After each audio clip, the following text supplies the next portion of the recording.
Bueno, ¿cómo andan? Muchas gracias por la invitación. Muchas gracias por participar de este segundo encuentro de Toxic Seminars. Estoy muy a gusto con esta oportunidad. Estoy muy nervioso. Va a ser la primera vez que hable de esto. Siempre fantaseé con hablar de esto.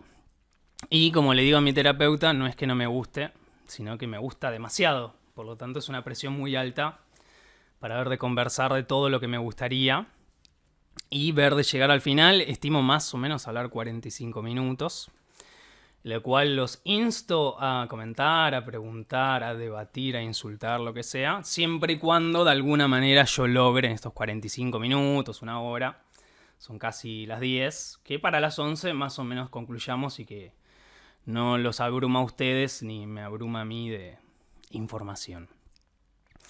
Bien, soy licenciado en Ciencia Política por la Universidad de Buenos Aires.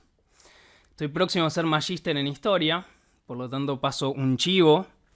Miércoles 10 de diciembre a las 10 a.m. en el edificio Volta, que pertenece a la Universidad Nacional de San Martín, más específicamente al Instituto de Altos Estudios de Ciencias Sociales, que ahora tiene otro nombre o algo así.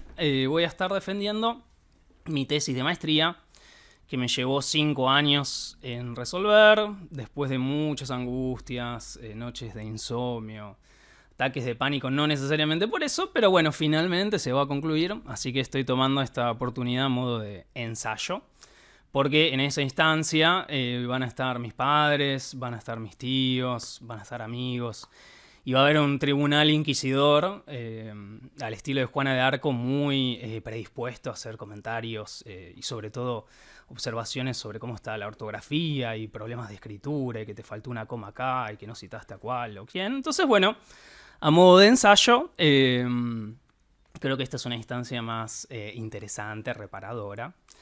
Y además quizás también, después de haber pasado por la academia, encontrarme después de mucho tiempo que hay otros ambientes como puede ser el periodismo, la divulgación, o un género que me gusta particularmente, que vamos a estar hablando mucho, que es el ensayo.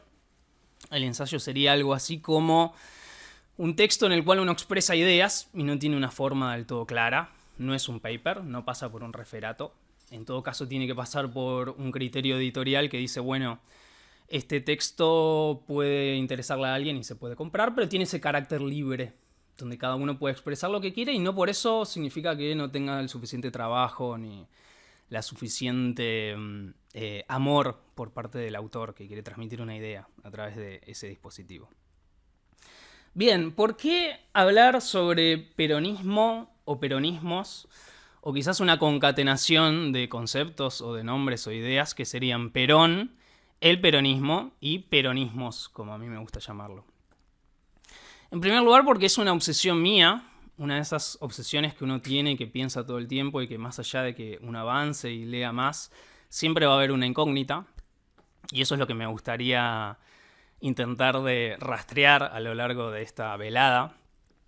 Me estaba olvidando de hacerle un pequeño homenaje a nuestro amigo Tomás Belani, que ahora se encuentra en Corea, que él dijo, entraste en tu momento cortasiano, y yo no leí Rayuela, quizás ustedes lo leyeron, pero tengo entendido que en Rayuela hay algo así como el Club de la Serpiente, donde amigos se juntan a hablar sobre sus expertices o algo así, y creo que, bueno, en efecto está hoy, o estamos entrando en el momento cortasiano, así que le mandamos un amigo al saludo Belani de cualquier lugar del globo terráqueo que se encuentre.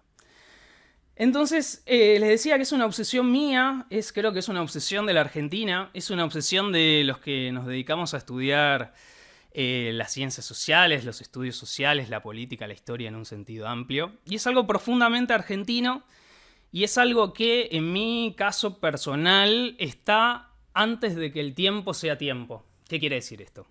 Quiere decir que vengo de una familia muy politizada, en la cual siempre se habló de política, o por lo menos yo más de grande y pasado por el diván y qué sé yo, digo, bueno, yo por lo menos elegí eso, como que capaz que se hablaban de otras cosas en mi casa, o mi papá agarraba las herramientas y la pala y qué sé yo, y yo elegí las conversaciones de política. Sí, es cierto, venimos de una familia muy politizada, es muchas generaciones de militantes del Partido Comunista, quizás a lo largo de esta conversación, que va a ser relajada y yo voy a cortar a tomar cerveza y qué sé yo, quizás vayamos al baño y no sé qué, e intentar de hablar de ese concepto entre muchos otros. Por lo tanto estoy como un poco ansioso porque quiero hablar de un montón de cosas y no quiero saltearme de alguna, pero bueno, quiero por lo menos ver de llegar al final. Entonces les decía que antes de que el tiempo sea tiempo, yo tengo el recuerdo que en mi casa se hablaba de política. Y se hablaba de política a través de lo que podríamos llamar, en términos del lunfardo, un berretín. Un berretín sería como una actividad que nosotros usamos para distender el tiempo y despejarnos, como por ejemplo el fútbol, como por ejemplo salir a bailar, como por ejemplo lo que son las charlas de sobremesa. Las charlas de sobremesa, siempre en mi casa se habló de política, ¿no? Entonces era como un momento muy apasionado porque implicaba alzar la voz, escuchar, responder. Y al principio, cuando yo tenía algo así como 10 años, qué sé yo, me han dicho comentarios que podrían haber sido un poco duros. Ahora como que los tomo con más tranquilidad de, bueno, vos para opinar tenés que leer los libros, tenés que leer los diarios, tenés que escuchar, qué sé yo, qué sé cuánto. Quizás fue un poco duro, pero la verdad que lo agradezco porque forjó algo propio de mi identidad y algo que cada persona lo vive de manera distinta. La reflexión sobre la política, el quehacer sobre la política, que sería algo así, después de muchos años de pensar el tema, una definición tentativa que tengo yo, como la discusión que tienen las personas sobre cómo se organizan en comunidad. La política podría ser eso. Vivimos en comunidad, entonces hay como una disputa, en la cual decimos, bueno, este puente va a ir para acá, esta terraza no la podemos poner acá porque se cae, el dinero tal cosa, qué sé yo, qué sé cuánto, y esa disputa, ese pleito, ese debate, que a veces que se da por las armas, a veces que se da por la argumentación, a veces que se da simplemente scrolleando en el celular, que uno dice, bueno, es como que no me interesa nada, pero si no te interesa nada, en realidad estás haciendo algún efecto, porque otra persona lo va a pensar o va a tomar la decisión por vos. Entonces, en esa discusión eterna y esa reflexión eterna se metía también la discusión sobre el peronismo, ¿no? Es como que, bueno, si me tuviera que poner a pensar, sería algo así como el año 1999, yendo en el 13B, en mi ciudad natal, en Bariloche, atrás del auto, y diciendo, bueno, ¿qué es esto de las elecciones? ¿Qué es esto de este tal Menem que está hace 10 años? ¿Qué cosa esto de la alianza? ¿Qué sé yo, qué sé cuánto? Y desde entonces es como que tengo noción del calendario político, de las discusiones políticas. Me acuerdo de la Rúa, me acuerdo de Chacho Álvarez, que renuncia a Chacho Álvarez. Me acuerdo de decirle a mi hermanito que era muy chiquito, Chacho Álvarez, estás despedido, a raíz de la renuncia del vicepresidente. Me acuerdo de Duhalde, me acuerdo del kirchnerismo. El kirchnerismo fue algo bastante importante en mi vida y en mi generación.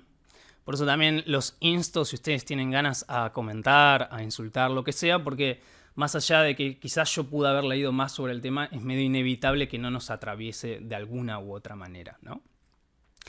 Entonces es interesante, pensaba hoy a la mañana, porque el kirchnerismo en mi vida o en nuestras vidas de nuestra generación, de una idea, para mí quizás un poco ilusoria, de que con la política se podía tomar el cielo por asalto. Esa es una frase de Marx, cuando habla de la Comuna de París, la cual los obreros pudieron controlar el gobierno por unos días y tomaron el cielo por asalto. Entonces, a través de ese instrumento, que es una vez más la discusión sobre cómo nos organizamos en comunidad, nosotros podíamos lograr todo lo que queríamos y era algo así como que el tiempo se detenía, ¿no? Como, bueno, ya está, ¿viste? Me liberé. Yo pensé eso en algún momento en el mayor pico de euforia del kirchnerismo, que en mi caso fue la muerte de Néstor, y decir, no, mira todo lo que pasó, y que las madres, y que los derechos humanos, y que esto, y que aquello, y lo otro, y yo decía, bueno, ¿y después qué? Y bueno, después resultó que vino Macri, cayó Macri, metieron un tipo por tweet, ese tipo por tweet se fue, y ahora estamos con un personaje, que es lo que me intentaría ver de identificar o de pensar a lo largo de esta conversación, en el cual creo yo, intuyo yo, si no es peronista, se inscribe dentro de la tradición peronista. Vamos a ver si podemos responder esa pregunta y si efectivamente se puede pensar un paralelismo entre el 45, es decir, el comienzo del peronismo, si es que es el 45, vamos a intentar responder eso, y el año 2003. Dos momentos en los cuales hubo un vacío de poder, se terminó un ciclo y en ese caos surge alguien nuevo, con una ideología nueva, con un armamento de ideas y de discursos nuevos, alguien que viene a decir, bueno, yo vengo a representar a los buenos contra los malos y yo los voy a llevar hacia la salvación. Algo que vamos a ver que se repite de manera cíclica en la Argentina. Y hablando de ciclo, mencioné un poco de la política, de lo que pienso que es la política en términos generales o teóricos. Les dije un poco de lo que es la política para mí, algo que siempre estuvo ahí, siempre estoy pensando, por eso también digo, bueno, puedo pensar en otras cosas, porque esas otras cosas me van a relajar más para cuando tenga una oportunidad como esta, dar lo mejor de mí. Habría que ver también hasta qué punto es válido estar tan sobregirado de información, hasta qué punto uno está comprometido porque lee los diarios, o va a una villa a hacer voluntariado o reparte volantes en la universidad. La verdad que no lo sé. Creo que cada uno ve de la manera que colabora con su comunidad, ¿no? Y hace política a su manera. Yo creo que mi manera es desde el pensamiento, de ver de escribir algún texto, ver de hacer alguna intervención, ver de hacer actividades culturales con amigos. Creo que ese es mi lugar. Después de muchos años que me decían, no, ¿cómo es que opinás si no militás? Y qué sé yo, qué sé cuánto. Como si tener la pechera de un partido, de una organización, te habilitaría para tal cosa, ¿no? Y tiempo después, yo me enfoqué en la historia, sin saber muy bien qué era lo que yo buscaba con la historia. Y después de mi paso por la Universidad Nacional de San Martín y también muchas peleas y muchas cosas que no terminaba de entender y que después el tiempo fueron decantando, yo concluí también una definición un poco sui generis a mi manera, que es, esta es una frase de un profesor, que la historia sería algo así como el diálogo con los muertos, ¿no? El diálogo con los que ya no están. Pero que ese diálogo siempre se da desde un tiempo presente. Uno quiere buscar en el pasado preguntas sobre su presente, ¿no? Comprender mejor, y es una vía que a mí me sirve bastante, ¿no? Incluso para pensar cosas hipermodernas como la inteligencia artificial, la tecnología, nuevas formas del trabajo. Yo, por lo menos en mi caso, soy como más conservador y voy a la historia y digo, bueno, estamos todos locos con esto, estamos todos asustados. Y bueno, ¿y qué pasó con la revolución industrial, ¿no? ¿Qué pasó con la máquina textil? Con los ludistas que rompían esas máquinas porque pensaban que les iban a sacar su trabajo, ¿no? ¿Qué pasó con Copérnico cuando hizo su telescopio, con el primer barco que pudo llegar a América rápido, etcétera, etcétera, etcétera, ¿no? Quizás ahora es más acelerado, en efecto, eso no se puede discutir, quizás ahora es más acelerado. Y por eso quizás también a mí me pongo, por momentos del día, no siempre, más conservador y digo, bueno, me aferro más a los libros de papel y qué sé yo, y capaz que me tranquilizan un poco, ¿no? Y más particularmente de lo que tiene que ver con el quehacer histórico o historiográfico. Que mucha gente me dice, bueno, estudias historia, sabes un montón de historia, sabes un montón de datos. Y es como, bueno, en parte es así y en parte no es así, porque por lo menos lo que aprendí yo, uno en historia no aprende datos sueltos, sino que ve de qué manera uno encara el pasado, ¿no? Porque, digamos, los archivos, los libros, las historias son infinitas, lo mismo que nuestra propia vida. Lo mismo de todo lo que tenemos para hacer, todos los teatros que tenemos para salir, todas las fiestas, es infinito, entonces uno tiene que hacer una selección y ver con esa selección qué es lo que más le conviene a uno, ¿no? Entonces hay algo así como 4 grandes enfoques, o por lo menos como me lo enseñaron a mí, que son la historia política, es decir, la historia de cómo se estructuraron los partidos políticos o los candidatos o las disputas de poder. Eso es una forma de analizar el pasado, entonces podemos pasar de un presidente al otro, qué sé yo.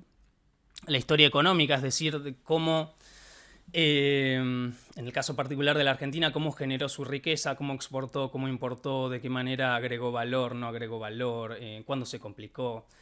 Tenemos mucho para decir al respecto, aunque también vamos a ver que se repite bastante. La historia social, quizás un poco más reciente, que dice, bueno, la historiografía se ocupó de los grandes hombres de la historia, entonces ahora vamos a contar la historia de los desposeídos, de los obreros, perspectivas de género y etcétera, que está muy bien. La historia cultural, que ahí es un poco donde me empiezo a acercar yo, que sería a partir de aquellas intervenciones que, creo yo, buscaron trascender de alguna manera, ¿no? Uno con los libros, las películas, la música, de alguna manera busca trascender a la carne, a nuestro espíritu. Bueno, no sé si a nuestro espíritu, pero a nuestra carne, que en algún momento se va a ir, inevitablemente, ¿no? Y más particularmente, en un sentido quizás medio falopa, cuando yo lo contaba suena medio falopa, está la historia intelectual, que tiene como una gran corriente, qué sé yo, y que acá en Argentina tiene una trayectoria particular. Y lo que busca hacer la historia intelectual es pensar el pasado a partir de los testimonios que dejaron los intelectuales, que es una palabra medio petulante, ¿no? Medio soberbia. Un intelectual podría ser, dicho muy rápidamente, aquel que busca leer por debajo de la superficie, ¿no? Algo así, ¿no? Como que se toma su tiempo para reflexionar sobre el pasado, sobre el presente y sobre todo dejarlo por escrito. Y a mí particularmente lo que me interesa es ver de qué manera se puede dar un diálogo entre la historia intelectual y la historia política, o sobre cómo los pensadores retrataron el tiempo de su época y cómo también esos pensadores dieron curso al tiempo de su época, ¿no? Y lo dejaron por escrito. Y ahí que pensaba en estos días, a raíz de esta charla, hay como un momento en el cual se unen los dos, ¿no? Si bien son personas distintas, porque el intelectual está en su casa, generalmente es un burgués, va a cafés, va a fiestas, qué sé yo, y nunca están, o sea, está muy ansioso, pero no tiene que responder a la urgencia. En cambio el político es como que tiene que pagar sueldos, tiene que atender a la policía, tiene que atender al paro docente, después tiene como un accidente, entonces tiene que responder, pero hay un momento en el cual se unen los dos, que es la soledad del que se pone a escribir enfrente de una computadora, una máquina de escribir, lo que sea, y el político que tiene que firmar un decreto, ¿no? Y bueno, y ahí está solo, y a mí es lo que me interesa, acercarme al pasado a través de esa interrelación, ¿no? Y creo también que acá viene un poco un homenaje a Horacio González, que fue un gran pensador, quizás peronista, podríamos decir, de la historia, que tuve la oportunidad de ir a un curso con él, muy relajado, un tipo que fue director de la Biblioteca Nacional, un montón de libros de prestigio, qué sé yo, pero tenía esa humildad de juntarse con todo el mundo, de yo llamarlo con 25 años y que nos fuimos a tomar un café, qué sé yo. E incluso después lo recordaba y lloraba, porque es bastante fuerte la humildad del tipo de yo con 25 años llevarle como un libro que él tiene sobre Perón y decirle, no, vos acá citaste esto, citaste lo otro. Y el tipo no tenía ni idea, había publicado hace 15 años, y como se levantó del café que fuimos en Boedo, me dice, si hubiera sabido, me hubiera preparado más. Y fue como, qué insolente, qué insolente. Y me perdí un poco a raíz de lo de Horacio González, historia intelectual. Bien, Horacio González me dijo en esa conversación que todo discurso político tiene un dispositivo intelectual por detrás que lo sustenta, ¿no? Y a mí como que me gustó esa frase. Entonces uno puede decir, bueno, Milei realmente cree en la escuela austríaca y en Friedman y en Rothbard, que eran personajes olvidados de la historia económica, o simplemente se tenía que revestir de un discurso, de una postura para llamar la atención y llegar al poder, y una vez en el poder hacer algo que no necesariamente se corresponde con esas ideas, pero que esas ideas le permiten ser distinto, ¿no? Es como decir, bueno, una cosa es la escuela austríaca, que tiene como toda esa historia, y está ese tal Rothbard, que insisto que era un tipo olvidado, mediocre dentro de la historia del pensamiento, dentro de la economía, qué sé yo, pero eso de alguna manera le permitió llegar al poder y una vez en el poder justificar, anclar la inflación al tipo de cambio, por ejemplo, o despejar la 9 de julio, ¿no? Son como formas interesantes, o por lo menos que a mí me sirven para pensar o escarbar en el fondo de lo que se dice, ¿no? Pongo otro ejemplo. Durante el kirchnerismo, en el segundo mandato de Cristina, en su etapa más álgida, Cristina dijo, porque antes de poner Fútbol para Todos, el grupo Clarín, que tiene Teis Sport privado, secuestra los goles como la dictadura secuestraba a los niños. Y uno puede decir, bueno, Cristina, está todo bien. A mí, yo no soy futbolero, quizás podemos discutir fútbol para todos, pero ¿a vos te parece que tomar un bebé, sacarlo de una casa, cambiarle la identidad, qué sé yo? Pero bueno, a fin de cuentas, y es como en esta etapa en la que estoy, no diría cínica, pero diría pragmática, realista. Con perspectiva histórica, miro con cierta cautela cuando se dicen ciertas cosas y digo, bueno, estaba en un momento histórico, estaba la soja, había plata para repartir, qué sé yo, y bueno, y esto otro lo pongo en cuestión, aunque, y ahora intento de posicionarme un poco en el eje de la conversación, aunque lo interesante del peronismo, o incluso del populismo, que es una palabra muy usada en ciencias sociales, en el periodismo, etc., es que lo hizo, y uno puede decir, bueno, Néstor y Cristina no estuvieron presos durante la dictadura, no estuvieron exiliados, no firmaron ningún habeas corpus siendo abogados, fueron menemistas, se enriquecieron, qué sé yo, pero una vez que llegaron al poder, lo hicieron. Y bajaron el cuadro de Videla. Y creo que para mí eso es algo interesante. Lo mismo para Perón.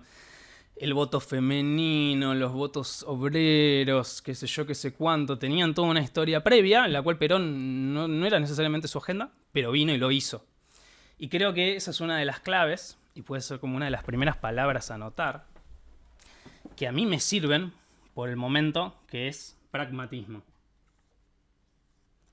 A ver, me voy a tomar una pequeña licencia.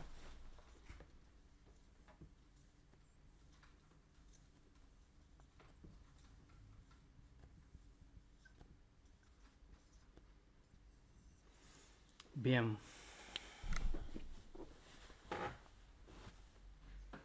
A ver cómo andamos de tiempo. Bueno, bien, 10:15. Y esto recién es la introducción. Les decía que el peronismo es algo que todavía no logramos desentrañar de qué va, ¿no? Y es por lejos el tema más estudiado por las ciencias sociales y por los pensadores de la política de la Argentina. Por lejos, por lejos.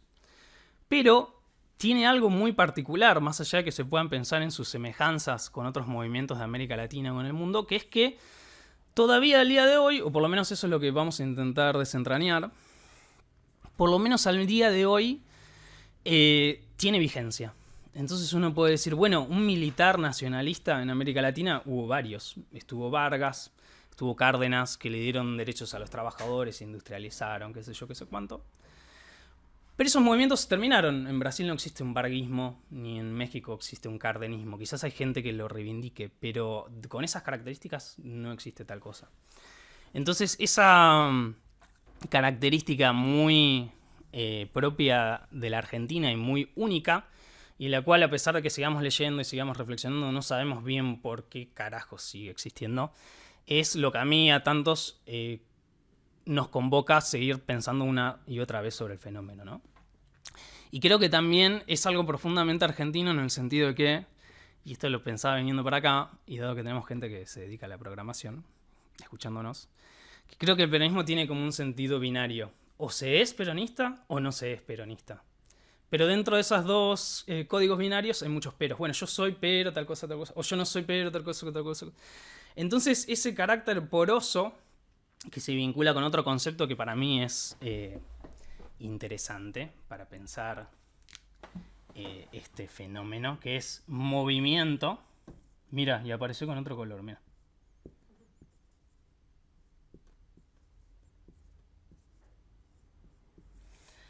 Pragmatismo y movimiento podrían ser dos coordenadas interesantes para pensar su vigencia y su ambivalencia, de izquierda a derecha, arriba, abajo, por distintos periodos de la historia, etc., ¿no?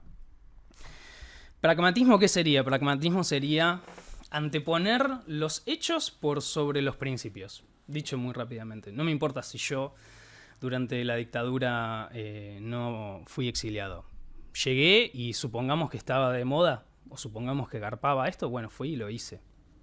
Punto.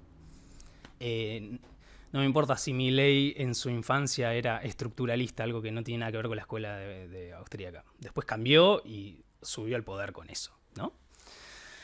Bien, y movimiento sería, quizás, no sé si lo opuesto, pero la otra cara del partido político. El partido político es una parte que va hacia el todo y responde a la historia de la modernidad en Europa, en la cual antes estaba la monarquía absoluta y después empezaron a haber distintos estratos en la sociedad. Entonces estaban los burgueses, estaban los intelectuales, qué sé yo, qué sé cuánto. Entonces estaban los obreros, por supuesto. Entonces buscaban desde esa parte representar hacia el todo, o por lo menos pujar hacia el todo desde ese pedazo, ¿no? En cambio, en movimientos, no, bueno, saca un poco de acá, otro poco de allá, que qué sé yo, qué sé cuánto. E incluso lo que tiene que ver con la institucionalidad del peronismo, es decir, aquello que le permite legalmente presentarse a elecciones, siempre fue como una cáscara, siempre fue como un apéndice. Al principio se llamó Partido Laborista, después Partido Peronista, después Partido Justicialista, y hoy no sabemos bien qué carajo es. Y menos entiendo yo qué hace Cristina con un cargo como presidenta del Partido Justicialista, que no tiene ningún tipo de poder, más que algo como burocrático para para presentarse a elecciones, ¿no? Bien, ¿cómo vamos hasta ahora? Mucha información, abrumando.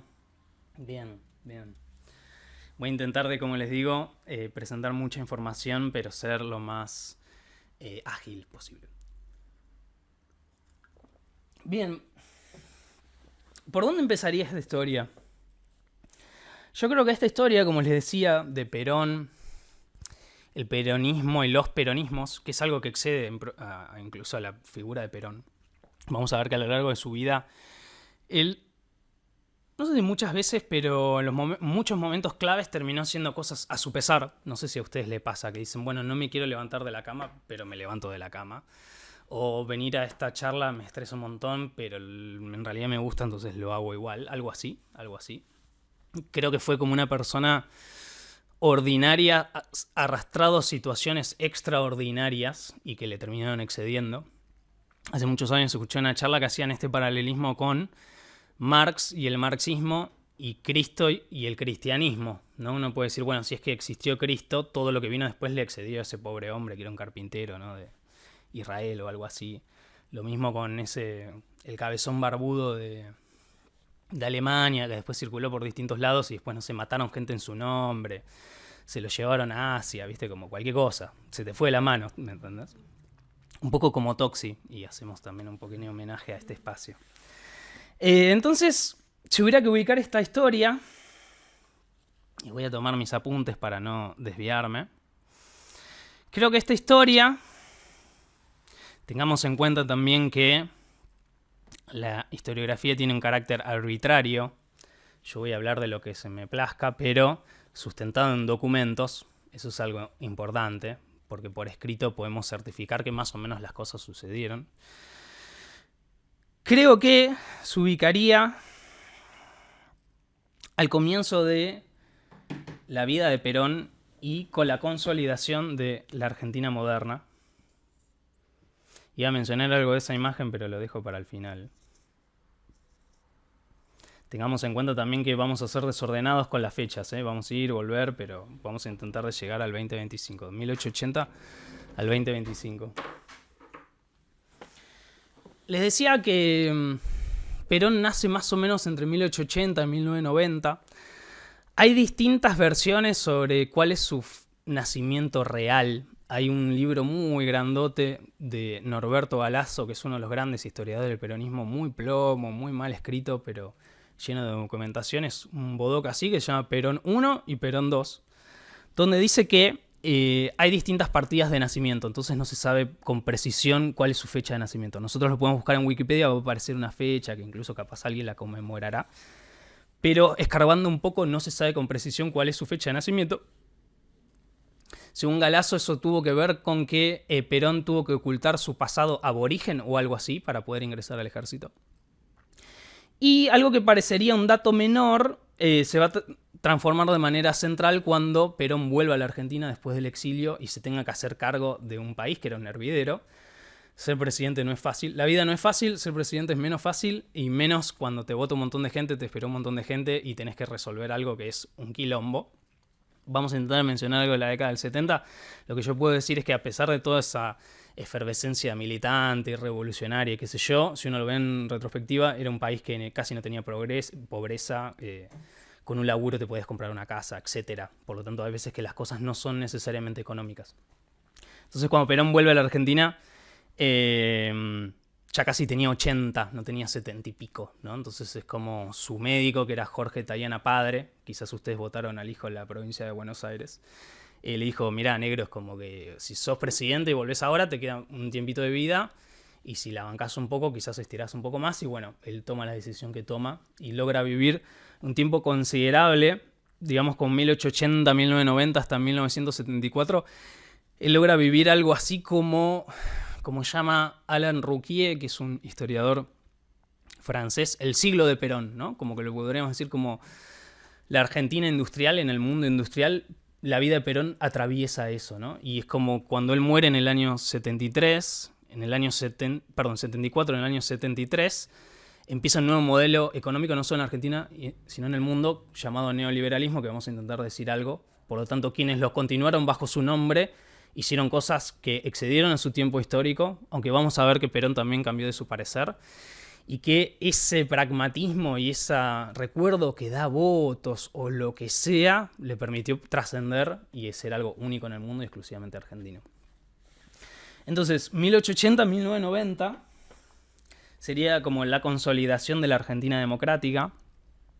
Si la Argentina habría comenzado en algo así como en 1810, 1816, tuvimos 70 años de guerras civiles en, dicho muy a grosso modo, el puerto del interior, los que generan riqueza del campo y los que están encargados de mandar esas riquezas al resto del mundo, ¿no? Dicho muy rápidamente.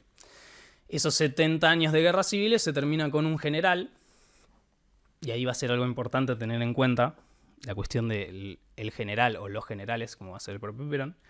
El general Roca que dice, bueno, las provincias nos anteponemos ante el puerto, establecemos un modelo económico en el cual la oligarquía va a exportar materias primas al resto del mundo y con esa riqueza vamos a construir rutas, el Congreso Nacional, vamos a terminar de hacer la Casa Rosada, vamos a hacer el ejército, vamos a hacer la educación pública, laica y gratuita, ¿no? También cuando se lo descuajeringa a Roca, hay que tener en cuenta también esos matices, vamos a terminar de consolidar el territorio nacional. Entonces Perón, que va a ser alguien de una suerte de clase media, tengamos en cuenta que en esta época, en periodo finisecular, es decir, entre fines del siglo XIX, principios del XX, hasta fin de la Segunda Guerra Mundial, va a venir mucha inmigración a la Argentina. Como diría Trump, quizás no vino de la mejor, en términos trumpistas, ¿no? Y Perón va a ser como un producto de su época, ¿no? Va a ser como alguien de clase media, alguien capaz de origen francés. El padre de un amigo, me acuerdo que nos mandó una foto en el sur de Francia que había como una hostería Perón, o sea que capaz es algo francés, capaz es algo aborigen. Y, si mal no recuerdo, él nace en la provincia de Lobos. El ejército le va a permitir como una suerte de salida laboral, ¿no? Y es como que le va a dar alguna educación, él va a tener contacto a algunas lecturas. Pero no va a ser un tipo superdotado para su época, ni super lector, ni super qué sé yo, qué sé cuánto.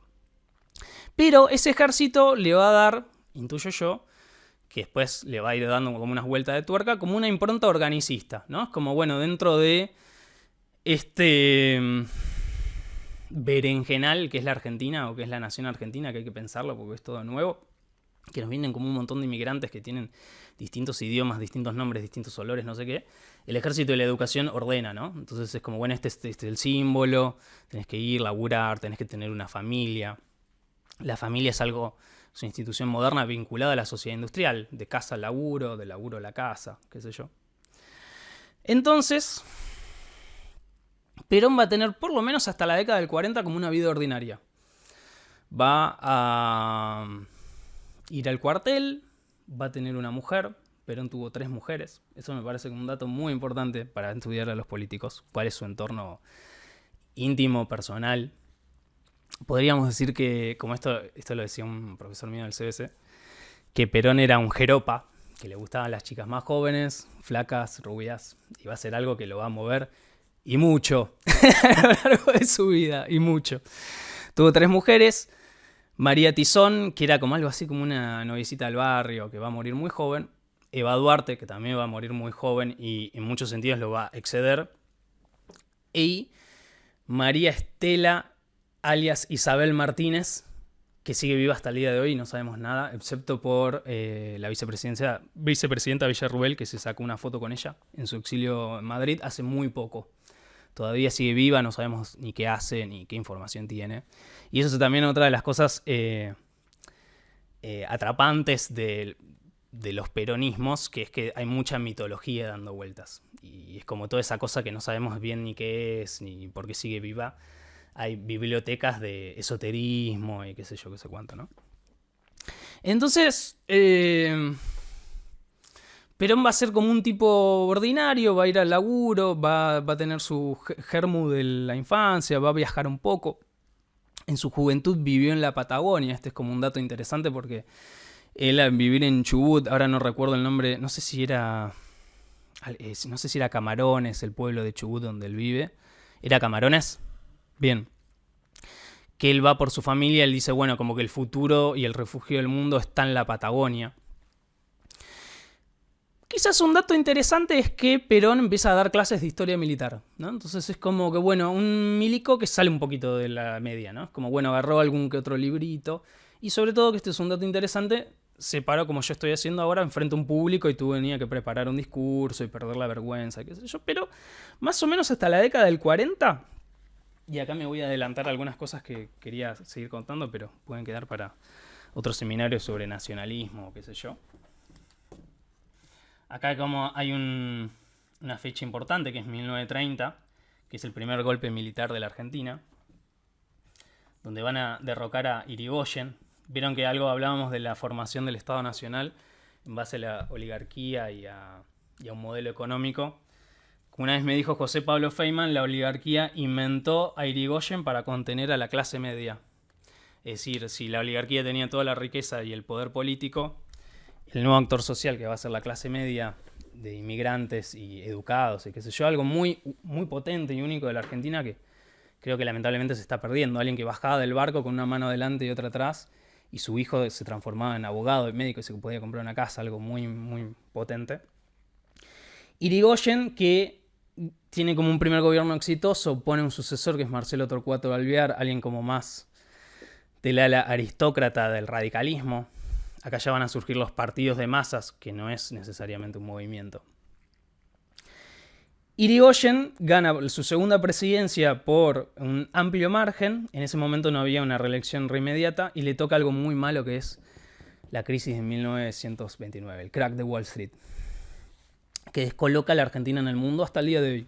Si Argentina se formó vendiendo carne y granos, si el centro del mundo está en aprietos y ya no te compra granos, ¿qué carajos es? ¿No? Y yo creo que es un dilema con el cual seguimos hasta el día de hoy. O vendemos litio, qué sé yo, o hacemos proyectos de IA, o industrializamos o hacemos autos. Es como un dilema que atravesó toda la historia argentina hasta el día de hoy.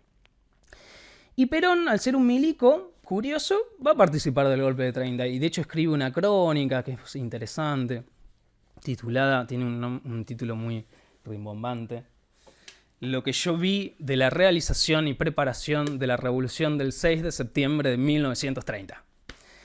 Y la verdad, ustedes, bueno, que están trabajando con el 55, el derrocamiento de Irigoyen fue una fiesta. Porque hay algo de la cultura argentina que es: primero votamos a alguien y lo abrazamos y después lo descartamos. Y cuando lo descartamos, lo hacemos con mucha más intensidad de cuando llegó.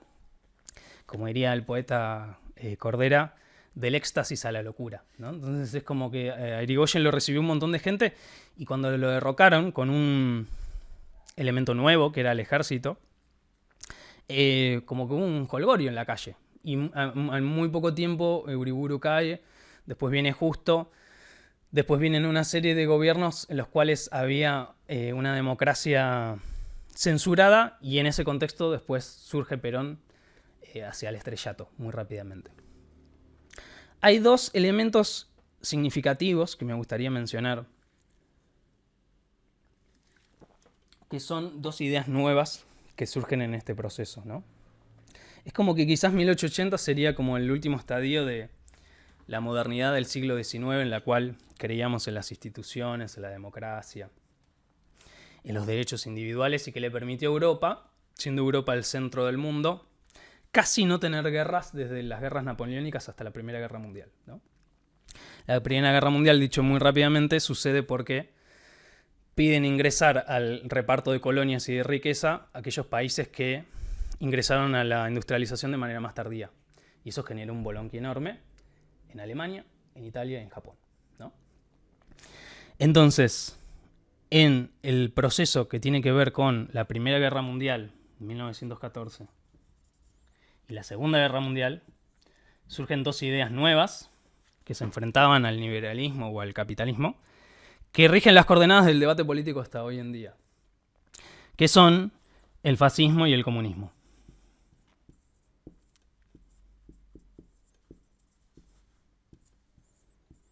¿Qué sería el comunismo? Dicho muy rápidamente. ¿Vieron que les mencioné que vengo de familia comunista?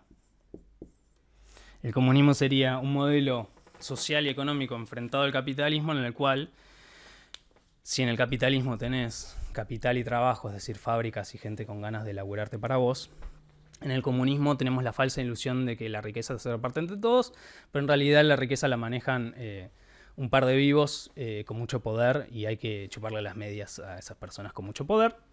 Lo cual se le pueden decir muchas cosas, pero también es lo que funcionó en otros lugares donde el capitalismo no funcionó, ¿no? Y el fascismo, que sería, y este es un dato interesante, una tercera posición entre el capitalismo y el comunismo, ¿no? Es como, bueno, vamos a generar riqueza, pero esa riqueza hay que repartirla, pero hay que repartirla a través de sindicatos, y esos sindicatos, para que nadie se enoje, vamos a tener que llevar patotas con camisas pardas o esvásticas o cosas así, para que nadie se queje, y si alguien se queja lo subimos un tren, y el tema de la raza y el tema de la etnia, qué sé yo, lo cual Perón va a estar inmiscuido cuando esa vida supuestamente ordinaria cambie y lo manden primero a Chile, donde va a haber, y esto espero no ponerme tan meticuloso, pero vea que los partidos comunistas pueden llegar al poder a partir de una nueva estrategia planteada en el 7º Congreso del Partido Comunista, porque los comunistas se manejaban de manera internacional, entonces de Moscú bajaba una directriz y eso lo cumplían hasta Argentina, hasta Vietnam, lo que sea. Es una linda forma de manejarte, qué sé yo. No tenés tantas dudas. Y dicen, bueno, para combatir el fascismo que está pleno nos tenemos que juntar con los partidos burgueses, ¿no? Entonces, así como la doctora Bregman participa en elecciones, aunque quizás la doctora Bregman en términos teóricos cree que los partidos políticos reproducen el capitalismo y qué sé yo, pero dicen, bueno, es lo que hay, por lo tanto nos presentamos a elecciones y nos sumamos una banca y levantamos una pancarta, qué sé yo.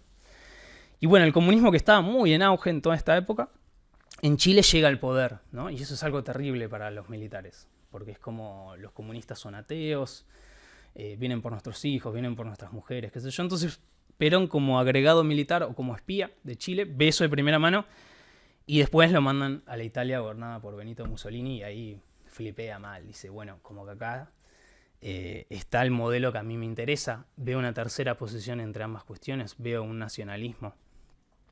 Alguien que no necesariamente se había caracterizado por posiciones nacionalistas tan altisonantes. Quizás otro momento yo había pensado hablar al respecto, pero se va a hacer muy largo.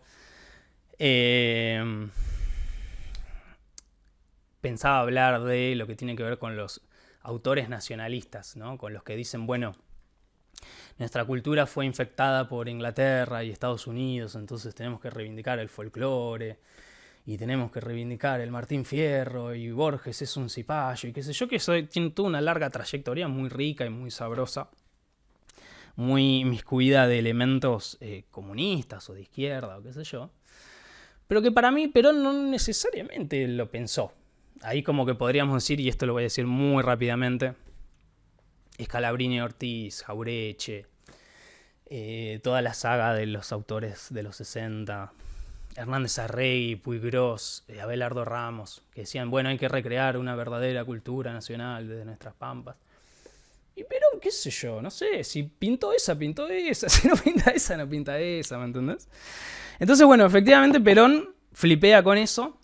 En 1940 llega a tener, por lo menos lo que vi en algunos testimonios, esto en la defensa de tesis lo voy a tener que ampliar un poco más, si les interesa. Tiene una reunión con Mussolini, mira a los milicos, viste, que desfilan, ve de que de alguna manera se podía congeniar la cuestión nacional con un desarrollo económico, algo que ni el capitalismo ni el comunismo podía hacer, porque o respondían a Estados Unidos o respondían a la Unión Soviética. Y eso le da un activo, de hecho fue a la Alemania nazi también, Eso le da un activo para cuando vuelve a la Argentina formar parte del GO.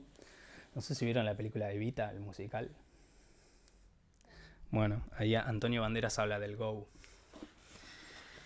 Que, como les decía, a lo largo de todo este recorrido los militares van a formar una parte significativa del juego político en la Argentina.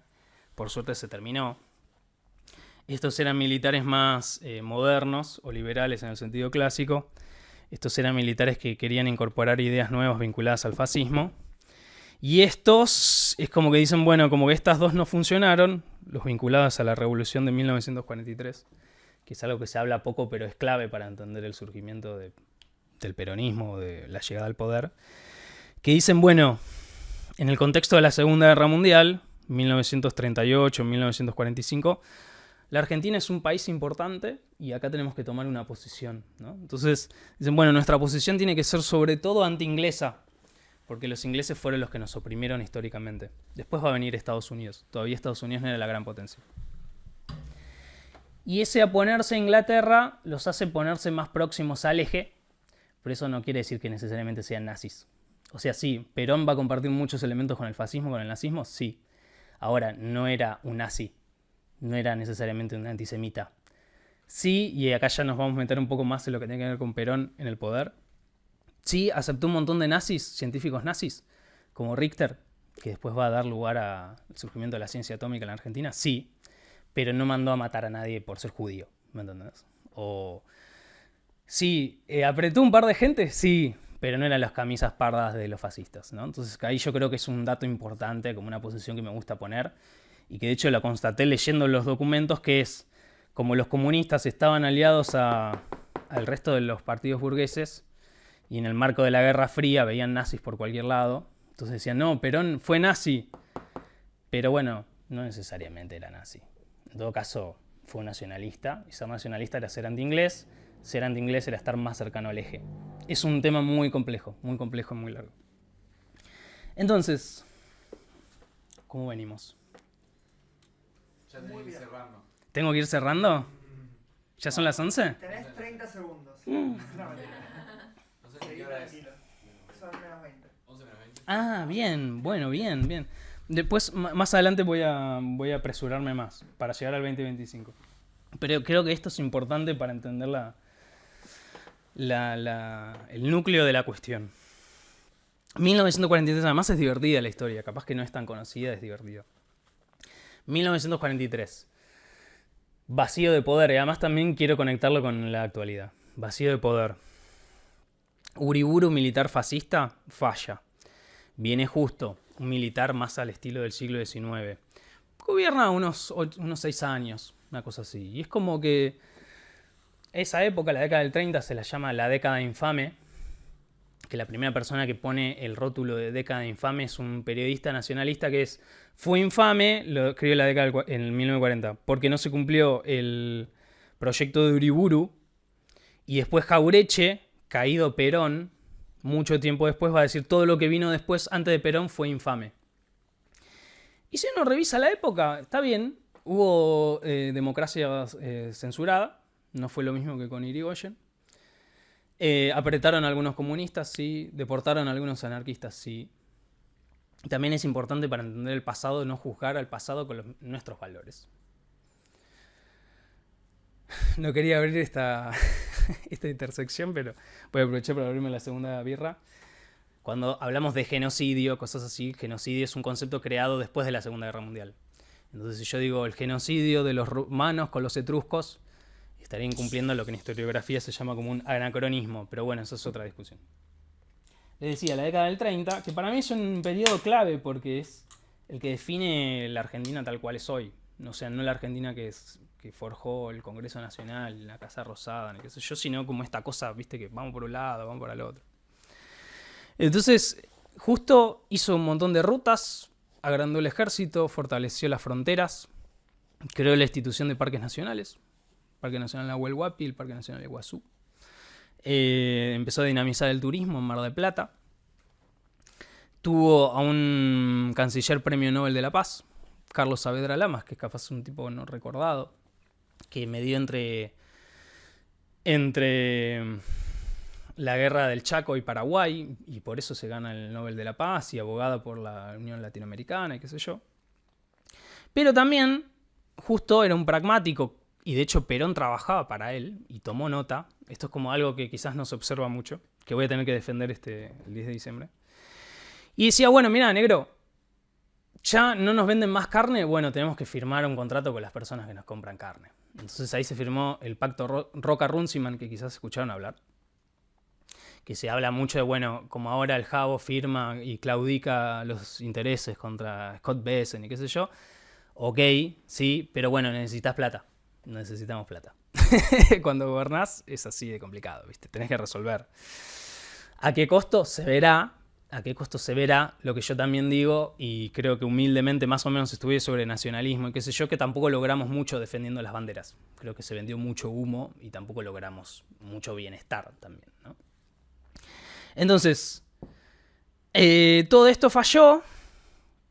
Hay como un vacío de poder. Después de Justo muere. Entonces ponen a Ortiz, que era también como un tipo que hizo fraude, que era como un cheto, que muere de cáncer. Después lo asume Castillo, que ya es como la Segunda Guerra Mundial terminando y hay que tomar posesión entre unos y los otros. La Argentina se mantiene neutral porque dice, tengo la suficiente espalda como para no ponerme ni de un lado ni del otro. Cada vez será más complicado. Brasil se pone muy fuertemente del lado de Estados Unidos y eso también le permite que después Estados Unidos le dé plata y Brasil tenga un despegue económico que la Argentina no tuvo. Entonces, en medio de ese clima, en el cual en Chile habían ganado los comunistas, aparece una nueva camada de militares, ¿no? Que podríamos decir filonazis, ¿no? Hecha esta aclaración que hice previamente. Y Perón va a estar ahí dando vueltas, más ducho, porque va a tener la información de lo que vio en Europa, ¿no? Entonces dicen, che, bueno, nos juntamos en reuniones como estas y me contás de qué va esto de los nazis, esto de los fascistas, qué sé yo. Antes no se viajaba tanto como ahora, no había internet, no había redes sociales, entonces alguien que tenga esa información era valiosa. Entonces, Perón va a formar parte de un gobierno medio raro, una dictadura medio rara, medio como tripartita en su poder, que va a ser la revolución de 1943, donde ya desde entonces se van a empezar a aplicar algunas medidas que después Perón va a incentivar, ¿no? Como bueno, el estatuto del peón, dar ciertos derechos, enfrentarse a las potencias, cosas así. Y ahí hay algo muy lindo que también surge en esta época, que son los medios de comunicación, la radio, las revistas, el diario formato tabloide. El formato tabloide es el que repartían en la calle, es extra, qué sé yo, qué sé cuánto. Como los medios de comunicación empiezan a surgir de manera más potente ahí. Y en esos años es que Perón conoce a Evita, que Evita va a ser alguien, dicho en palabras de la época, no yo ahora, una bastarda, o sea, alguien que no tiene como un apellido claro y que no va a ser reconocida por la sociedad, que sueña con ser actriz, entonces viaja de... Me confundo, no sé si Evita era de Lobos o bueno, de algún pueblo de la provincia de Buenos Aires y quiere triunfar como actriz y tiene algunos papeles menores. Y de alguna manera lo que ella encuentra es vincularse sentimentalmente con ciertos generales que estaban en posición de los medios de comunicación, entonces ella puede entrar a algunos radioteatros y cosas así. Y en el año 44, si mal no recuerdo, en un acto de beneficencia, porque bueno, Perón también iba a cócteles y fiestas y cosas así, un acto de beneficencia en el estadio Luna Park, a raíz de un terremoto que hay en la provincia de San Juan, Perón conoce a Eva, ¿no? Y es como que ahí se arma esa dupla, en la cual, para el año 45, en el cual Perón, quiero volver a señalar esto, un tipo que era menor en la historia, que nadie se fijaba en él, medio como el Jabo, del año 43 al año 45 empieza a ganar cada vez más poder y empieza a dar discursos en la famosa Secretaría de Trabajo y Previsión, donde cuentan en este libro de Sebrelli, que después vamos a mencionar algo, si es que no morimos en el intento, va a dar algunos discursos que eran transmitidos por radio y ponía altos parlantes, entonces me parece que eran Diagonal Norte, entonces iban esos obreros que habían obtenido sus derechos, que esos obreros, muchos que van a venir del interior, van a ser como un nuevo sujeto social, algo que no se conocía en la escena política. No eran ni los comunistas, ni los socialistas, ni los conservadores. Y va a aparecer en el cine, en los medios, qué sé yo, qué sé cuánto. Y va a tener cada vez más poder hasta que el resto de los militares se siente celoso y lo meten en cana. Los primeros días de octubre de 1945. Lo meten en cana en la isla Martín García. Quería estar divertido para ir a la isla Martín García algún día. Y él, y ahí vuelvo a lo anterior, que es a su pesar, dice, bueno, ya está con la aventura política, me voy con la Jabru, me voy con esta piba que está bárbara, actriz, creo que todavía no era rubia Evita, y escribe en una carta que quedó certificada, dice, bueno, nos vamos al sur, que sea lo que tenga que ser y que se hagan cargo el país, quienes se tengan que hacer cargo. Entonces ahí, en uno de esos días frenéticos, creo que fue como el 16 o el 17 de octubre, en la ciudad de Berisso, Ciudad de Berisso, ciudad de obreros, muchos que venían del interior, muchos que venían de los barcos, que se habían sentido representados por los derechos dados por un gobierno de facto. Dicen, no, bueno, el general está preso, y un tal Cipriano Reyes empieza a organizar una marcha que empieza a convocar gente y pasa de Berisso a Avellaneda, Ramos Mejía, qué sé yo, cuando cruzan el puente, cruzan el riachuelo, ingresan a la ciudad de Buenos Aires, todo el mundo dice, ¿qué carajo es esta gente? ¿Qué carajo es esta gente? Un poco, por eso quiero como volver a lo otro, como, ¿qué carajo son los libertarios? ¿Qué carajo son los empleados de Rappi? ¿Me entendés? Es como que son nuevos. Es como que, bueno, conocemos kirchneristas, no kirchneristas, qué sé yo, pero esta gente, ¿qué es? No solo en términos ideológicos, sino como en términos sociales, ¿no? Como una nueva forma de vincularse, una nueva forma de trabajar, etcétera, ¿no? Entonces el famoso 17 de octubre, que después se dice que en 1930 o 1955 salió todavía más gente a la calle, o sea, salió más gente a festejar la caída de Perón que la llegada de Perón, ¿no? Algo también va a pasar similar con la guerra de Malvinas, ¿no? Cuando también la gente salga a festejar a un militar borracho que le declaró la guerra a la OTAN, que fue un delirio, pero bueno, es como que es ese espíritu tribunero que tenemos.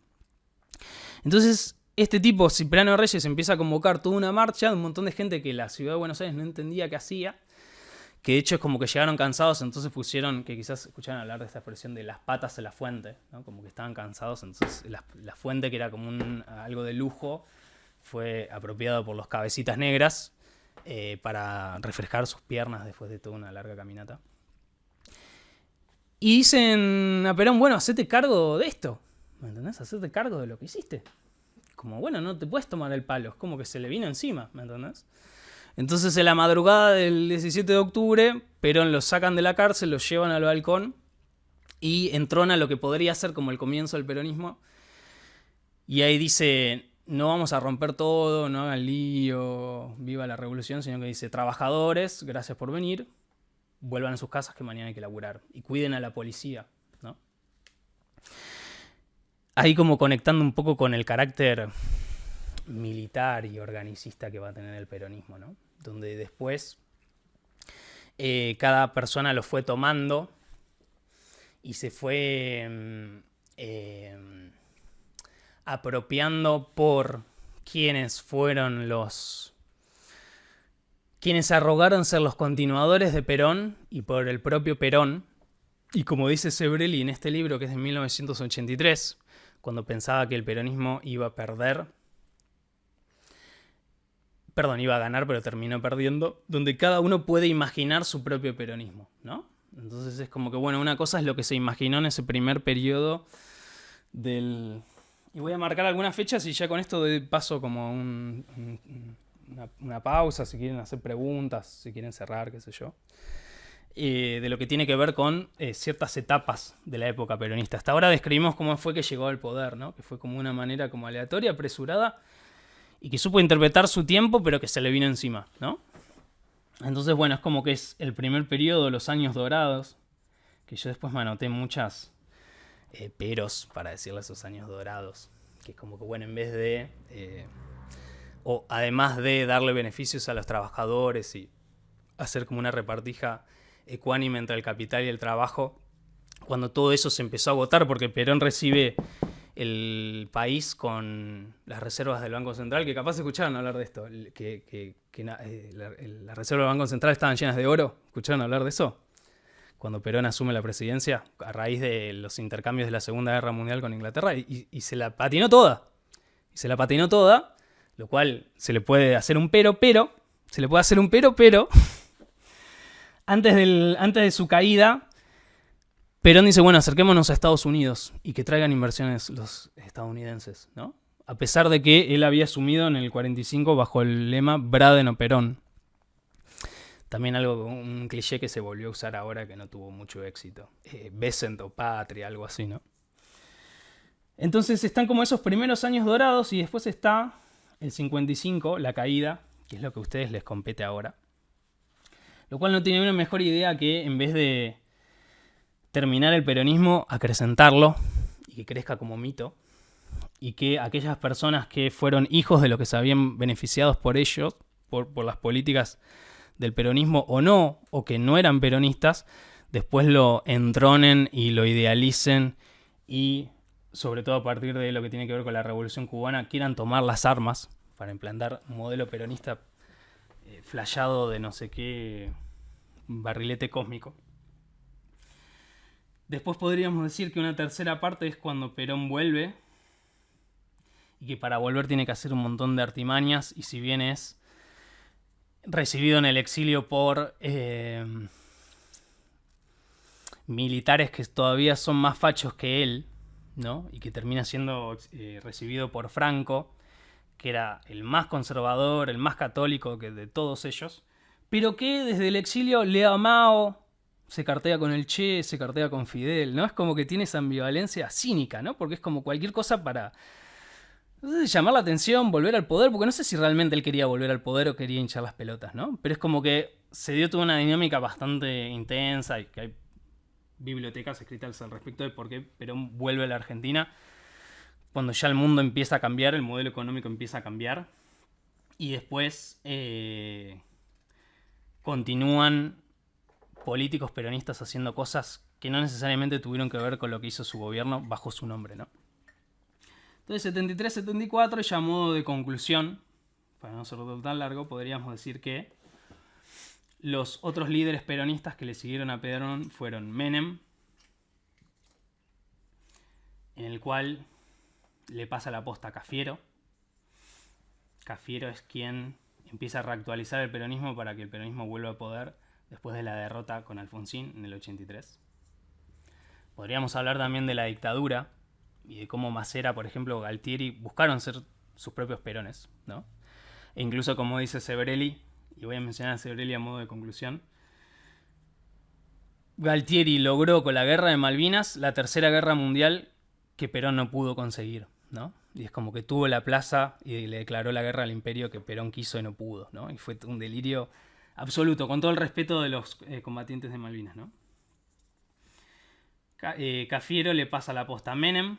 Menem hace algo que en teoría sería distinto. Esto está sujeto a debate, pero para mí no es tan distinto porque lo que prima, una vez más, es el pragmatismo y es la consolidación del poder. Entonces, si a Menem le tocó un periodo neoliberal, que así sea, que así sea. Y Duhalde, que le pasa la pelota a Kirchner, ¿no? Entonces ahí comienza otro nuevo periodo que ahora, visto a la distancia, es lindo pensarlo en espejo. El periodo neoliberal y el periodo castrochavista o no sé qué carajo. Y después, bueno, lo que a mí se me ocurrió pensar el otro día como el acto más cínico de la historia, que fue nombrarlo a Alberto Fernández como en un tuit, y ganemos las elecciones sin ponernos a pensar qué carajo podemos hacer con esto. Y bueno, y un escenario actual, y ya a esto lo digo en modo de cierre, en el cual creo que el Jabo tiene muchos elementos. Podemos pensar millones de cosas que no son parecidas, pero creo que tiene muchos elementos con el surgimiento del peronismo y con esta cosa medio del éxtasis a la locura, como diría Cordera, que también podríamos suponer que va a terminar invariablemente mal, ¿no? Y que va a ser peor de la llegada. Y creo que se da como un esquema bipopulista, ¿no? Como que es un tipo de peronismo enfrentado a otro tipo de peronismo, ¿no? Y que como que es algo inevitable a la cultura política argentina. Entonces, ya digo esto a modo de conclusión, que el libro este de Sebrelli es un personaje interesantísimo que murió el año pasado, que de peronista solo tuvo una primera etapa de su vida en la cual él curtía a Sartre y al existencialismo y qué sé yo. Entonces, en el marco de lo que tiene que ver con el periodo post-55, donde ser peronista era mala palabra, qué sé yo, él con un trío de amigos existencialistas decía, no, nosotros nos imaginamos nuestro propio peronismo, ¿no? Yo creo como que tiene esa figura, ¿no? Donde cada uno flashea e imagina su propio peronismo, y es un poco lo que tiene que ver con la ideología, ¿no? Donde cada uno, en el orden del imaginario, del subconsciente, qué sé yo, imagina lo que sería su mundo ideal, ¿no? Y en ese interín ve qué hace con eso, ¿no? Bueno, toca votar a Tayana, votamos a Tayana. Toca pintar, decir que bajo el cuadro de Videla cuando no existe nada al respecto, ¿no?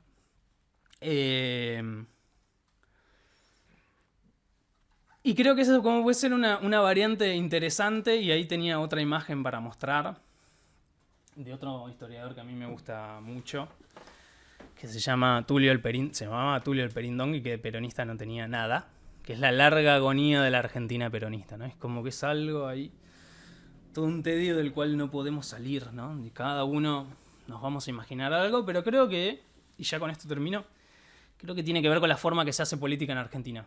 Que nos pueda gustar, no nos puede gustar, pero es la forma que es, si uno quiere hacer algo, de la forma más potente es con este sistema, ¿no? Con un líder fuerte que aparece de un vacío, que va a separar de una manera arbitraria a lo que considera un pueblo versus los malos. Y ese sistema se va a reproducir en el parlamento, en la calle, en las cenas familiares, en el trabajo, etc., ¿no? Y es como que a uno puede no gustarle, pero es lo que realmente sucede, ¿no? Eso sería por el momento. ¿Qué hora manejamos ahora?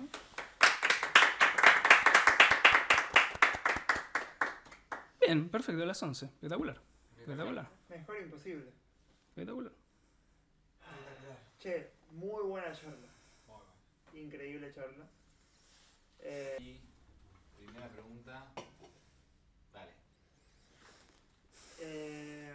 No, primero que nada, felicitarte por una gran charla pre-defensa de tesis de maestría que se ve que está muy bien estudiada y muy bien investigada. Puedes venir a hacer chistes y voy a tener el celu con sonido, como te dice a vos. Así Dale. me pones muy nervioso. Vos te la bancaste como un duque y yo me pongo muy nervioso. Yo, bueno, hago la pregunta como una persona que, para quien Uriburu y Escalabrini Ortiz son más calles que personas, pero... Eso es lo divertido de la historia, Pedro, que las calles es como que era alguien, ¿no? Sí, re. Sí, dijiste Escalabrini y yo dije, ¿ustedes? Claro. Así que no, bueno. Calabritni. Correcto.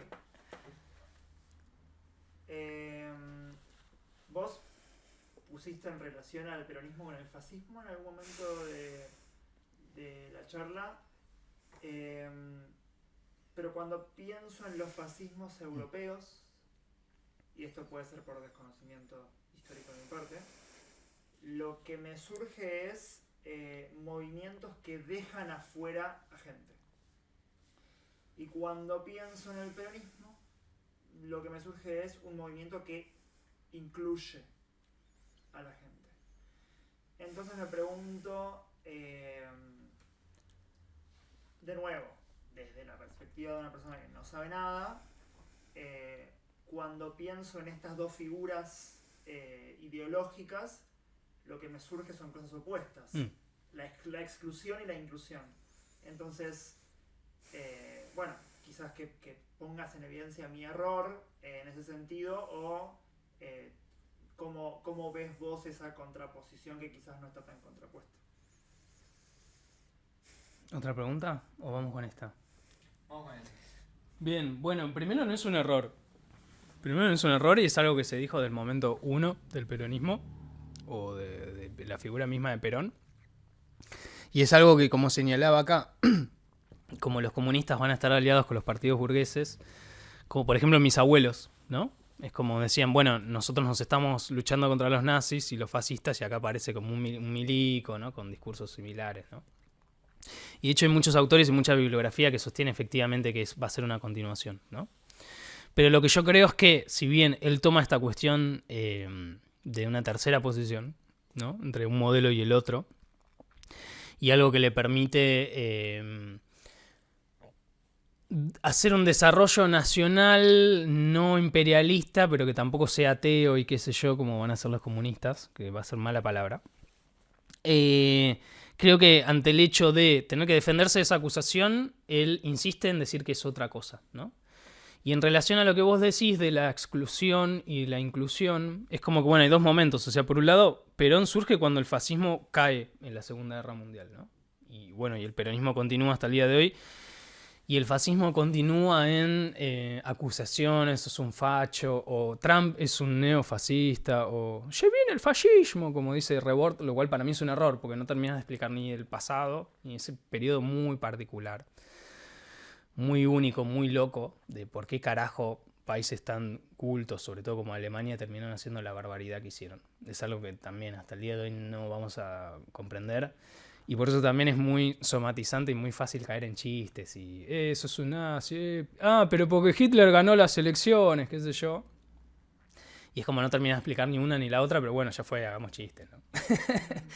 Creo que hay como dos momentos, y esto es algo que se podría emplear más, en el cual en el primer momento, y sobre todo en el 45, si bien como, insisto, Perón era otra cosa del fascismo, esa primera parte estaba más marcada el nosotros y el ellos, ¿no? Como... Ya ahora no me acuerdo bien, pero no sé si era los argentinos de bienes del Jabo, pero... qué sé yo, no sé. Había como algo así como las 20 verdades, que si lo vemos hoy en día parece ridículo, pero había una que era, para un peronista no hay nada mejor que otro peronista, ¿no? Entonces está como el no peronista. Gorila es una palabra que surge después. Y después para volver al poder es como que, y para mí eso es como una de las cosas interesantes, como que se pone mucho más inclusivo, ¿no? Entonces es como para un argentino no hay nada mejor que un argentino. Y ahí está el abrazo Perón-Balbini, es como medio como el estilo del Papa Bergoglio, ¿no? Como, bueno, juntemos gente y juntemos a los diferentes credos. Entonces era como ese más bondadoso, que de hecho es como que cuando él lo derrocan, él decide como no mandar gente a la calle a defenderlo en armas, o pegarse un tiro como Allende, ¿no? Eso es como algo interesante, como dice, bueno, me tomo el palo, que además el exilio fue terrible, porque es como un tipo que pasa a estar en la cumbre del poder a no tener un mango, que le tienen que girar plata, que había como un empresario que le giraba plata, literal, y es como que estuvo 20 años ahí escribiendo, fumando, que después, como era un muchacho de salir y que le gustaban las jóvenes, conoce a una piba en Caracas que era bailarina de cabarets y le dicen, bueno, ¿crees que vos y yo podemos salir? Y termina siendo su compañera y después termina siendo presidenta. Alguien que no tenía...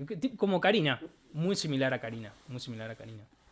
Y de hecho también ahí como que va a aparecer la figura de López Rega, que le decían el brujo y que tiraba las cartas y que como que recuperan el cadáver de Evita tomado por los militares y le van a querer pasar la energía de Evita a Isabel. Tengo una cosa truculenta.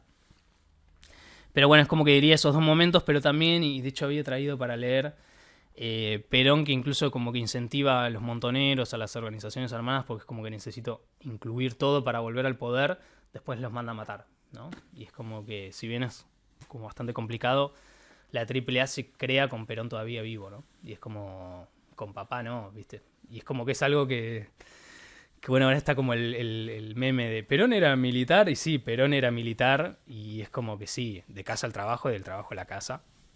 No me vas a agarrar los fierros a mí, no me vas a desafiar el monopolio de la violencia a un militar.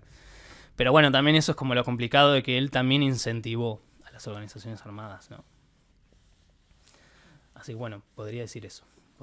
Pero bueno, quiero señalar que está la cuestión enigmática, ¿no? Donde se vuelve una y otra vez a decir qué carajo es esto, ¿no?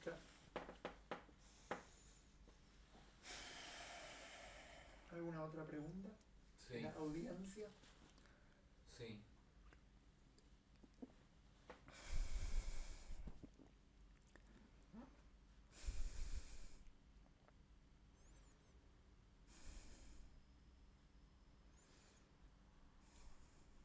¿La vas a hacer tipo internamente o hacia afuera? Vamos a adivinar. ¿Qué diría Perón? Imagínate que Perón cobra vida, ¿no? Sí. Y viene Tenenbaum y le dice, te invito a que hables un discurso de 1 minuto en mi programa. ¿Qué diría Perón en ese minuto en Radio con vos? 2025. En este momento. Sí, vos sos Perón. El espíritu de Perón entró por tu boca y, Bien. y está hablando usándote como envase. Sí. Bien. O sea, Perón murió en 1974 y vuelve en el 2025. Sí. Y tiene 1 minuto. Y después se va. Bien. En personaje, Perón. Este es el último minuto de Perón para decir algo. ¿Qué dice? Ernesto, deja de mentir con esa chica chaqueña que decís que es tu mujer. Si te andas estimulando con Tamara, con Yami Segovia, Ernesto. Está grande para estas cosas, Ernesto. Una pajita te va a hacer bien, Ernesto. Bien. Bravo. Bien Perfecto. Usado, los últimos segundos de Perón fueron bien usados. Yo creo que diría exactamente. Bien. En un momento pensé, bueno, hablaría del déficit fiscal, que no. Tenés 1 minuto que ya se vas a hablar del Sí, déficit. no, pero general le quedan 40 segundos. Eso quería decir. Muy bien. ¿Por allá? ¿Comentarios? Si es que hay, ¿no? Si es que hubiese. Me surgieron muchas preguntas. Por ahí lo único que no me quedó, que no articulé en la charla es lo del pragmatismo. O sea, entiendo tu motivación personal, tu historia, el análisis histórico, pero si realmente hay una bajada de línea tan fuerte y una sujeción tan fuerte, ¿para qué se hace todo esto?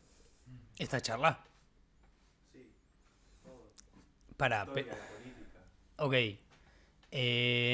Son muchas cosas. O sea, una es el concepto de pragmatismo en el peronismo y otra por qué me pinta hacer esta charla o por qué me interesa este tema. ¿Para qué sirve? ¿Para qué sirve? El pragmatismo es una pregunta por el para qué, ¿no? Sí. ¿Pero para el pragmatismo en el peronismo o para qué sirve la historia y esta charla? Me quedó aislado eso, como que no lo entiendo. Bueno, a ver, ¿para qué es...? Teniendo en cuenta que salí volviendo aquí, puede que No. no haya escuchado. No. A ver, ¿para qué sirve la historia? Habría que inventarnos que es una pregunta que a mí me interesa. ¿Por qué nos interesan las cosas que nos interesan, no? Y la verdad que no sé muy bien. No sé si es por algo personal, si es algo aleatorio. Si le queremos dar significado a este paso por el mundo. No lo sé. Es una gran pregunta. Yo en lo personal creo que es una linda estrategia para entender el presente, ¿no? Y para poder decodificar el presente. Y de una manera no tan ansiosa poder transitar tranquilos el futuro, ¿no? Yéndonos al pasado. Haciendo todos estos reparos que dijimos, ¿no? Entonces, bueno, es como si el Jabo sale de algo nuevo, no entendemos qué es. Yo digo humildemente, bueno, en el pasado, en este territorio hubo experiencias similares, ¿no? Que reconfiguraron el campo político. Y después en relación al pragmatismo es como una estrategia que serviría para entender por qué el peronismo continúa vigente hasta el día de hoy, cuando surge de manera contemporánea con otros milicos que hicieron más o menos lo mismo en países similares y no siguen vigentes, ¿no? Creo que también que lo pensaba hay algo como geográfico de que Argentina está en el culo del mundo y puede flashear cosas que son distintas al resto del mundo. Tipo como Estados Unidos, que en Estados Unidos pasan cosas que solo pasan en Estados Unidos. O Islandia, por ejemplo. Y ya vamos Muy armando el particular. Canva de peronismo en Islandia. Sí. No, también es verdad, como o Rusia, ¿no? O sea, tenés todos los ejemplos, Claro. los vértices del mundo que se permiten ese tipo de... No sé Australia, digamos, pero Japón, también tenés algo ahí, China, Japón. Claro, estamos claro. con los vértices, ¿no? Total, sí. Sí, además como bueno, Rusia siempre se maneja, es tan grande el territorio que siempre necesita un líder fuerte para Sudáfrica cocinar. es otro gran ejemplo. Sudáfrica, claro. Sí, no conozco tanto de Sudáfrica. Pero bueno, volviendo a la pregunta del pragmatismo es lo que yo veo que le permanece de una manera incluso cínica mantenerse en el poder, ¿no? Entonces, como bueno, al principio dijo Braden o Perón, porque como que es muy burdo decir pintó esa, pero Estados Unidos siendo el ganador de la Segunda Guerra y mandando a Braden como a controlar la Argentina, como Besant ahora, bueno, puedo convocar diciendo somos los argentinos contra el imperio. Pero después, cuando se le empezó a acabar la nafta, dijo, no, en realidad con los yanquis estaba todo bien, ¿me entendés?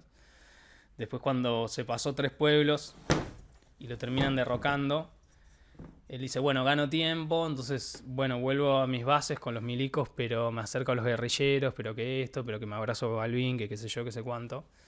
Y eso le permite tener una vigencia que, muerto Perón, los que pierden en el 83 van a ser como unos arcaicos que querían firmar la amnistía con los militares, y gana Alfonsín, que era lo nuevo, y Cafiero dice, che, bueno, en realidad vamos con la democracia y tenemos que hacer apertura de mercado.